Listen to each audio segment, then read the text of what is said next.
സ്നേഹവും സഹിഷ്ണുതയും മനുഷ്യത്വവും മാനവികവുമാണ്. ഈ ക്രിസ്തുമസ് ദിനത്തിൽ എനിക്ക് നിങ്ങളോട് പറയുവാനുള്ളത്, വികസനത്തിന് ചിറകിലേറി പറക്കുന്ന ഈ ആധുനിക കാലഘട്ടത്തിൽ വളരെ പ്രസക്തമായ 3 സന്ദേശങ്ങളാണ്. 1. ഉണ്ണിയേശു ബെത്ലഹേമിൽ കാലിത്തൊഴുത്തിൽ പിറന്ന ആ രാത്രി പൊന്നും മീറയും കുന്തിരിക്കവുമായി യേശുവിനെ കാണാനെത്തിയത് 3 രാജാക്കന്മാരാണ്. അന്ന് അവർക്ക് യേശുവിലേക്കുള്ള വഴികാട്ടിയായി മാറിയത് ഒരു നക്ഷത്രമാണ്. ഈ ക്രിസ്തുമസ് ദിനത്തിൽ നമുക്കൊരു തീരുമാനമെടുക്കാം. മറ്റുള്ളവരെ നമ്മയിലേക്ക് നയിക്കുന്ന ഒരു നക്ഷത്രമായി ഞാൻ മാറുമെന്ന്. കാരണം അക്രമവും തീവ്രവാദവും പീഡനവും അഴിമതിയും നമുക്ക് ചുറ്റും വർദ്ധിച്ചു വരുമ്പോൾ നന്മയുടെ പ്രകാശങ്ങളായ ചില മനുഷ്യരെയും അവശേഷിച്ചില്ലെങ്കിൽ മാനവികതയുടെ പ്രകാശം നമുക്ക് എന്നേക്കുമായി നഷ്ടപ്പെടും. 2.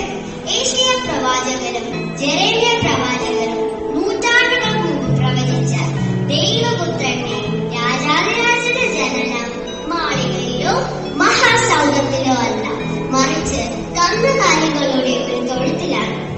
നമ്മുടെയൊക്കെ വീടുകളിൽ ഈ ദിവസങ്ങളിൽ ഒരുക്കിയിരിക്കുന്ന പുൽക്കൂടിന്റെ ഭംഗിയോ ദൃഢതയോ പോലും ഇല്ലാത്ത ഒരു കാലിത്തൊഴുത്ത്. ഇതിലൂടെ ക്രിസ്തുമസ് നമ്മളെ പഠിപ്പിക്കുന്ന ഒരു വിലമതിക്കാനാവാത്ത പാഠമുണ്ട്: എളിമയുള്ളവരായിരിക്കുക. തോമസ് മേർട്ടൺ പറഞ്ഞതുപോലെ, അഹങ്കാരം നമ്മളെ കൃത്രിമരാക്കുമ്പോൾ എളിമ നമ്മളെ യഥാർത്ഥ മനുഷ്യരാക്കുന്നു. 3. എത്ര വലിയ ലക്ഷ്യങ്ങളോട് ജീവിച്ചാലും എല്ലാ മനുഷ്യരും പ്രധാനമായി ആഗ്രഹിക്കുന്നത് എന്നും സമാധാനം ഉണ്ടായിരിക്കുക എന്നതാണ്. എങ്ങനെ ഈ സമാധാനം എന്നും കാത്തു സൂക്ഷിക്കാം എന്നതിന്റെ ഒരു വഴി ക്രിസ്തുമസ് നമുക്ക് പറഞ്ഞു തരുന്നു.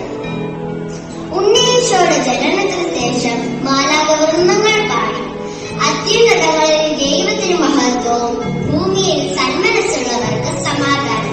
Glory to God in the highest and on earth peace to people of good will. സന്മനസ്സുള്ളവർക്ക് സമാധാനം. നമുക്കെന്തും നല്ല മനസ്സുണ്ടായാൽ സമാധാനം നമ്മുടെ കൂടെ വന്നോളും. British American standup comedian Bob ഹോപ്പിന്റെ വാചകത്തോടെ